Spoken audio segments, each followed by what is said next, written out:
এক, আতিমু মাতাইমতা, যে মানের খাচ্ছ বউ ছেলে মেয়েকে সে মানের খাওয়াবা। দুই, ফাকসু মাত্তা সাইতা, যে মানের কাপড় বউকে ছেলে মেয়েকে সে মানের পরাবা।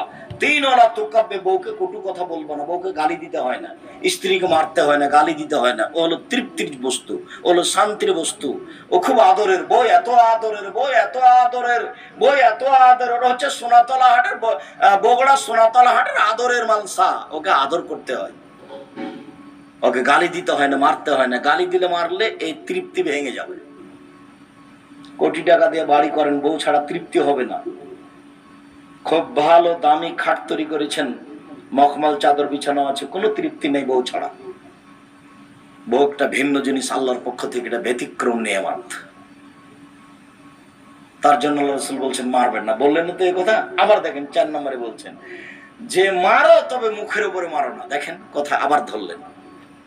আগে বললেন যে কটু কথা বলবো না, পরের বাক্যে কি বলছেন? মারলে মুখের উপরে মারবো না। তাহলে মারা লাগবে, ওই যে কয়েকটা হাদিস চলে গেল। এবার